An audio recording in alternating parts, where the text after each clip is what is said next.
नमस्कार विद्यार्थी मित्रांनो, नोकरी इनसाइडर यूट्यूब चॅनलवर आपल्या सर्वांचं स्वागत आहे। आज आपण या व्हिडिओमध्ये पहा जिल्हा परिषद पोलीस भरती तसेच तलाठी भरतीसाठी महत्त्वाचे असणारे प्रश्न आपण या व्हिडिओमध्ये घेत आहोत।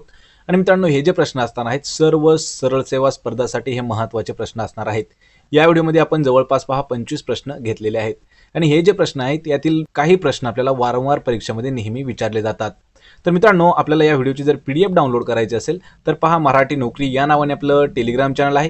त्याची लिंक तुम्हाला मी डिस्क्रिप्शनमध्ये दिली आहे। पहा त्या ठिकाणी जाऊन आपण टेलिग्राम चॅनल जॉइन करायचं आहे, म्हणजे त्या ठिकाणी तुम्हाला करंट अफेअरच्या नोट्स आणि प्रत्येक व्हिडिओच्या पीडीएफ नोट्स त्या ठिकाणी उपलब्ध करून दिलेले आहेत। तसेच मित्रांनो, नोकरी इनसाइडर चॅनलवरती जर नवीन असाल तर लगेच आपल्या यूट्यूब चॅनलला सबस्क्राइब करा। चला तर व्हिडिओला सुरुवात करूया। तर पहा, आपला प्रश्न पहिला आहे, कॉफीचे उत्पादन करणारे भारतातील प्रमुख राज्य कोणते आहे? पहा मित्रांनो, प्रश्न महत्त्वाचा आहे। कॉफीचं उत्पादन करणारं भारतातील प्रमुख राज्य कोणतं आहे? यावरती आपल्याला 2 वर्ष हा प्रश्न विचारण्यात आलेला आहे, त्यामुळे हा जो प्रश्न आहे हा इम्पॉर्टंट आहे। तसेच मित्रांनो, जर प्रश्नाचं उत्तर येत असेल तर 3 ते 5 सेकंदामध्ये कमेंट करून उत्तर देऊ शकता, म्हणजे एक प्रकारे आपलं रिव्हिजन देखील होत राहील। याचं उत्तर आहे पहा पर्याय क्रमांक 3, तर कर्नाटक हे जे राज्य आहे हे कॉफी उत्पादनात सर्वात आघाडीवरचं राज्य आहे। पर्याय क्रमांक 3 आपलं उत्तर आहे। तर पहा, कर्नाटक हे जे राज्य आहे, कर्नाटक राज्याची राजधानी आहे पहा बँगलोर ही कर्नाटकची राजधानी आहे, लक्षात ठेवा। आणि कॉफीच्या उत्पादनात सर्वात प्रमुख राज्य म्हणजेच आघाडीचं राज्य आहे कर्नाटक। पर्याय क्रमांक 3। प्रश्न दुसरा आहे, खालीलपैकी कोणते क्षेपणास्त्र हे रणगाडा विरोधी क्षेपणास्त्र आहे? पहा मित्रांनो, हा देखील प्रश्न महत्त्वाचा आहे। 2021 ला जी भरती झाली आहे म्हणजेच 2019 ची भरती झालेली आहे, तर त्यामध्ये हा प्रश्न विचारण्यात आलेला होता। तर पहा, खालीलपैकी कोणतं असं क्षेपणास्त्र आहे की जे रणगाडा विरोधी क्षेपणास्त्र आहे? पहा, रणगाड्याला विरोध करणारं। याचं उत्तर आहे पर्याय क्रमांक 3, तर नाग हे जे क्षेपणास्त्र आहे हे रणगाडा विरोधी क्षेपणास्त्र आहे। पहा, पर्याय क्रमांक 3 आपलं उत्तर होणार आहे। प्रश्न क्रमांक 3 आहे, स्वातंत्र्य, समता व बंधुता ही तत्वे कोणत्या राज्यक्रांतीतून घेण्यात आलेली आहेत? मित्रांनो, हा प्रश्न देखील महत्त्वाचा आहे। पहा, तर यामध्ये 3 तत्व आहेत। पहिला आहे स्वातंत्र्य, समता आणि बंधुता ही जी तत्व आहेत हे कोणत्या राज्यक्रांतीतून घेण्यात आलेली आहेत? याचं उत्तर आहे पहा पर्याय क्रमांक 1, तर फ्रेंच या राज्यक्रांतीमधून स्वातंत्र्य, समता आणि बंधुता ही तत्वे घेण्यात आलेली आहेत। पर्याय क्रमांक 1 आपलं उत्तर होईल। प्रश्न चौथा आहे, मेजर ह्युसेन यावर खालीलपैकी कोणत्या क्रांतिकारकाने गोळी झाडली होती? पहा, हा देखील प्रश्न महत्त्वाचा आहे। तर मेजर ह्युसेन हा जो इंग्रज अधिकारी होता यावरती कोणी गोळी झाडलेली आहे? उत्तर आहे पर्याय क्रमांक 4, तर मंगल पांडे हा जो क्रांतिकारक आहे यांनी मेजर ह्युसेन, पहा मेजर ह्युसेन वरती गोळी झाडलेली होती। पर्याय क्रमांक 4 आपलं उत्तर असणार आहे मंगल पांडे। प्रश्न 5वा आहे, कल्पकम आणि कुंडकुलम अणुविद्युत प्रकल्प खालीलपैकी कोणत्या राज्यात आहेत? पहा, 2 विद्युत प्रकल्प दिलेले आहेत। पहिला आहे कल्पकम आणि दुसरा आहे कुंडकुलम। पहा, कुंडकुलम हा दुसरा अणुविद्युत प्रकल्प आहे। तर हे दोन्ही अणुप्रकल्प कोणत्या राज्यामध्ये आहेत? याचं उत्तर आहे पहा पर्याय क्रमांक 2, तर तामिळनाडू या राज्यामध्ये येतात कल्पकम आणि कुंडकुलम हे अणुविद्युत प्रकल्प। मित्रांनो, यावरती आपल्याला प्रश्न 1 वर्ष विचारण्यात आला होता, फक्त कल्पकम यावरती प्रश्न विचारण्यात आला होता। तर कोणत्या राज्यामध्ये आहे हा प्रश्न विचारला होता? तामिळनाडू। याचं उत्तर असणार आहे पर्याय क्रमांक 2। प्रश्न 6वा आहे, केशवानंद भारती विरुद्ध केरळ सरकार ही केस कोणत्या वर्षी झालेली आहे? पहा, केशवानंद भारती विरुद्धात कोण होतं? केरळ सरकार। ही जी केस आहे ही कोणत्या वर्षीची आहे? उत्तर आहे पर्याय क्रमांक 1, 1973 या वर्षी पहा केशवानंद भारती आणि केरळ सरकार यांच्या विरोधात एक केस झाली होती 1973 सालला। पर्याय क्रमांक 1 आपलं उत्तर होईल। प्रश्न 7वा आहे, रबराचे वल्कनायझेशन करण्यासाठी खालीलपैकी कोणते मूलद्रव्य वापरले जाते? पहा, रबराचं वल्कनायझेशन करण्यासाठी वापरण्यात येणारं मूलद्रव्य म्हणजे एक प्रकारे केमिकल कोणतं आहे? मित्रांनो, हा प्रश्न महत्त्वाचा आहे। हा प्रश्न आपल्याला विचारण्यात आला होता पहा आरोग्य विभागाच्या भरतीसाठी, त्यामुळे हा प्रश्न देखील महत्त्वाचा आहे। याचं उत्तर आहे पहा पर्याय क्रमांक 1, तर गंधक हे जे आहे हे रबराचं वल्कनायझेशन करण्यासाठी वापरण्यात येणारं एक मूलद्रव्य आहे गंधक। पर्याय क्रमांक 1। प्रश्न 8वा आहे, 2011च्या जनगणनेनुसार महाराष्ट्रातील सर्वात कमी लोकसंख्या असणारा जिल्हा कोणता? पहा, 2011ची जनगणना याच्या अनुसार महाराष्ट्रात सर्वात कमी लोकसंख्या असलेला जिल्हा कोणता होता? याचं उत्तर आहे पर्याय क्रमांक 4, तर सिंधुदुर्ग हा जो जिल्हा आहे हा 2011च्या जनगणनेनुसार महाराष्ट्रातील सर्वात कमी लोकसंख्या असणारा जिल्हा होता। यावर प्रश्न अजून एक विचारला जातो की महाराष्ट्रातील सर्वात साक्षर जिल्हा। पहा, सिंधुदुर्ग हा जो जिल्हा आहे हा महाराष्ट्रातील सर्वात साक्षर जिल्हा म्हणून देखील गणला जातो। यावरच अजून एक प्रश्न विचारला जातो की महाराष्ट्रात सर्वात जास्त पाऊस कोणत्या ठिकाणी पडतो, तर पहा महाराष्ट्रात सर्वात जास्त पाऊस सिंधुदुर्ग जिल्हा आहे आणि ठिकाण आहे पहा आंबोली। सिंधुदुर्ग जिल्ह्यातील आंबोली या ठिकाणी महाराष्ट्रात आपल्या सर्वात जास्त पाऊस पडतो। मित्रांनो हा प्रश्न महत्त्वाचा आहे पहा, सिंधुदुर्गवर आपल्याला जवळपास 2 ते 3 प्रश्न हे कॉमन असतात आणि ते नेहमी विचारले जातात। प्रश्न 9 आहे, काम करण्याची इच्छा क्षमता असूनही काम न मिळणे म्हणजेच डॅश स्वरूपाची बेकारी होय। मित्रांनो हा जो प्रश्न आहे पहा, हा अर्थव्यवस्थेवरील महत्त्वाचा प्रश्न आहे, लक्षात ठेवायचा आहे। तर काम करण्याची इच्छा असूनही काम मिळत नाही म्हणजेच कोणत्या प्रकारची बेरोजगारी किंवा बेकारी होय। याचं उत्तर आहे पर्याय क्रमांक 1, त्याला खुली बेकारी म्हणतात। पहा खुली म्हणजे ओपन बेकारी म्हणजेच काय, तर पहा काम करण्याची इच्छा आहे पण कोणतंच काम मिळत नाही, त्यालाच पहा खुली प्रकारची पहा खुली बेकारी असं म्हटलं जातं। पर्याय क्रमांक 1 आपलं उत्तर होईल।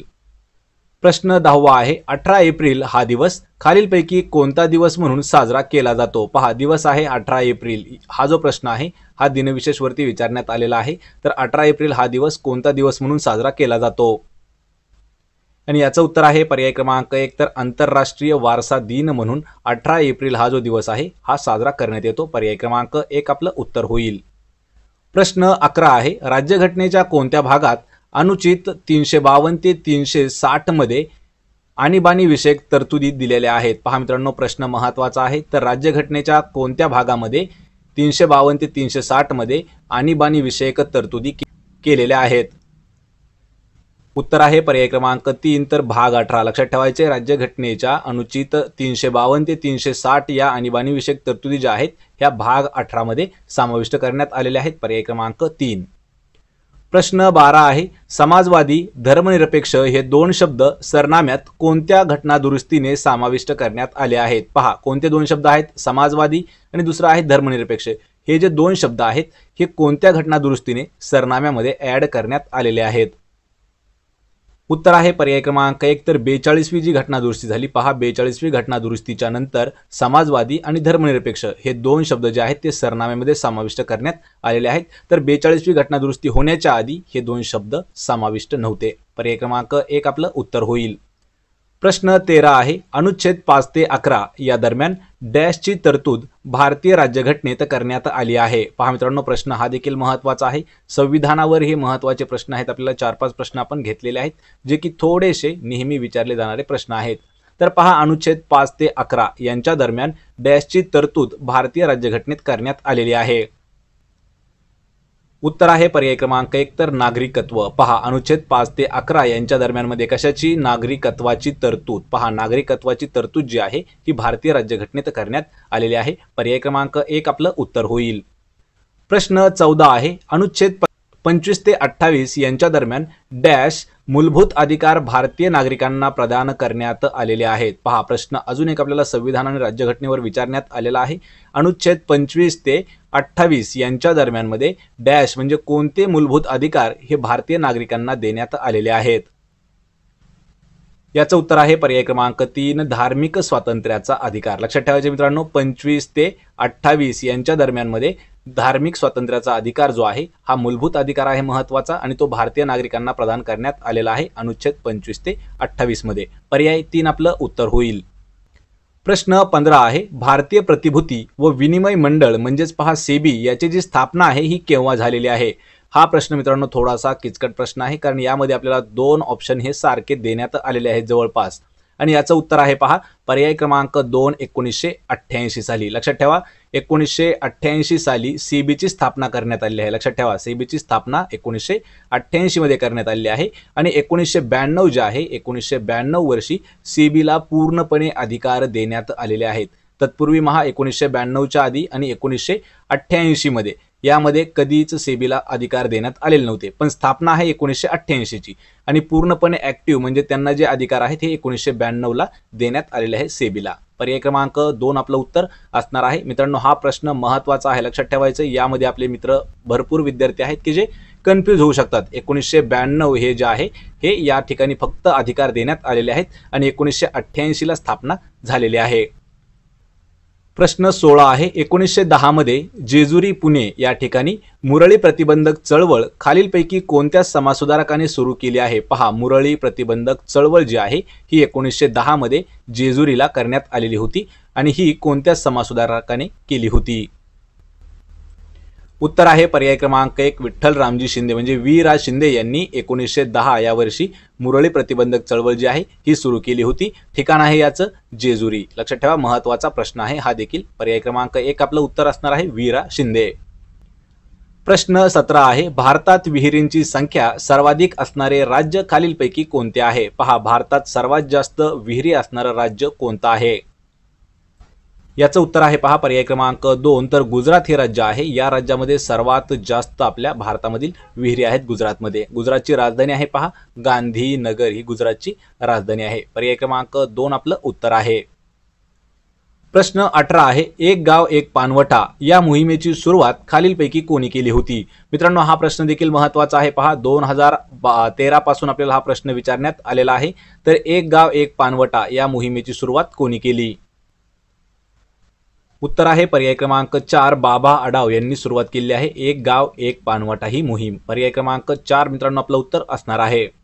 प्रश्न 19 आहे मानवी शरीरातील कोणत्या ग्रंथीला मास्टर ग्रंथी असे म्हटले जाते? पहा, मानवी शरीरातील कोणती ग्रंथी आहे त्या ग्रंथीला मास्टर ग्रंथी म्हणतात।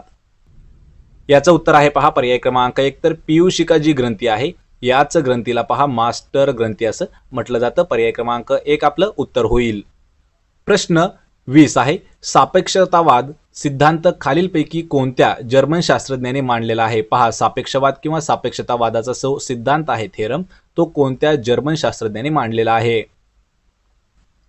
उत्तर आहे पर्याय क्रमांक 2 आइन्स्टाईन। या ठिकाणी पहा कधी कधी आपल्याला अल्बर्ट आइन्स्टाईन देखील विचारलं जाऊ शकतं। अल्बर्ट आइन्स्टाईन यांनी हे जे आहेत पहा हे जर्मन शास्त्रज्ञ होते आणि यांनी सापेक्षतावादाचा सिद्धांत मांडलेला आहे। पर्याय क्रमांक 2 आइन्स्टाईन आपलं उत्तर होईल। प्रश्न 21 आहे मॅग्रोव जंगलाचे सर्वाधिक प्रमाण असणारे भारतातील राज्य कोणते आहे? पहा, एक जंगलाचा प्रकार दिलेला आहे। मॅग्रोव हे जे जंगल आहे हे सर्वात जास्त कोणत्या राज्यामध्ये आहे?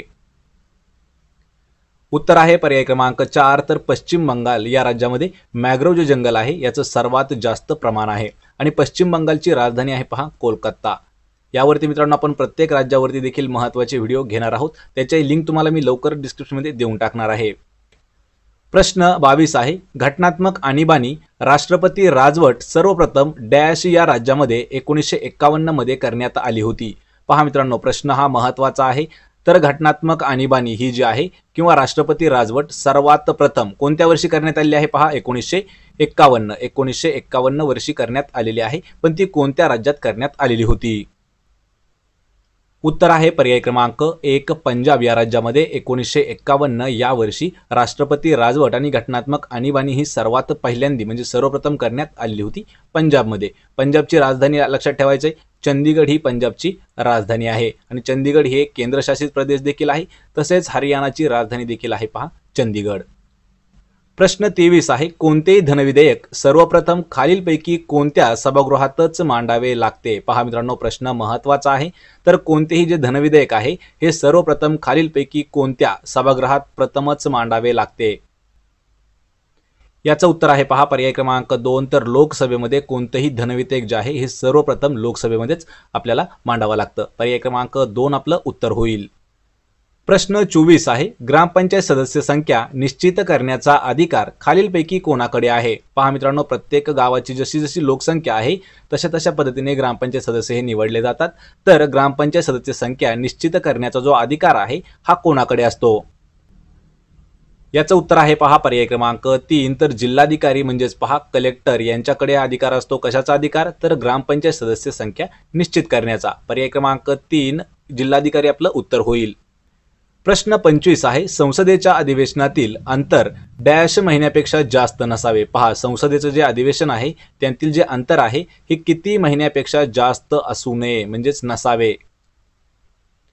उत्तर आहे याचं पर्याय क्रमांक 3, तर 6 महिन्यापेक्षा जास्त संसदेच्या अधिवेशनातील अंतर नसावं. पर्याय क्रमांक 3 आपलं उत्तर आहे 6 महिने. कधी कधी आपल्याला मित्रांनो प्रश्न असा विचारला जातो, किती दिवसापेक्षा जास्त नसावे, तर उत्तर असतं पहा 180 दिवसापेक्षा जास्त नसावे. म्हणजेच पहा प्रत्येक महिना हा 30 दिवसाचा धरून चालू, तसेच 6 महिने म्हणजेच 180 दिवस. पर्याय क्रमांक 3 आपलं उत्तर असणार आहे. तर मित्रांनो हे होते पहा आपले 25 जनरल नॉलेजचे महत्त्वाचे प्रश्न. आपल्याला जर हा व्हिडिओ आवडला तर व्हिडिओला आपल्या लाईक करा, मित्रांमध्ये व्हिडिओ शेअर करा आणि आपल्या नोकरी इनसाइडर यूट्यूब चॅनलला सबस्क्राईब करा. सोबतच मित्रांनो नोकरी इनसाइडर या नावाने आपलं टेलिग्राम चॅनल देखील आहे, त्याची लिंक मी तुम्हाला डिस्क्रिप्शनमध्ये दिली आहे. त्या ठिकाणी जाऊन आपण टेलिग्राम चॅनल जॉईन करू शकता. त्यावरती आपण दररोज करंट अफेअर्स आणि प्रत्येक व्हिडिओची PDF मोफतमध्ये देत आहोत. चला तर भेटूया पुढच्या एका अशाच नवीन व्हिडिओमध्ये. तोपर्यंत जय हिंद, जय महाराष्ट्र.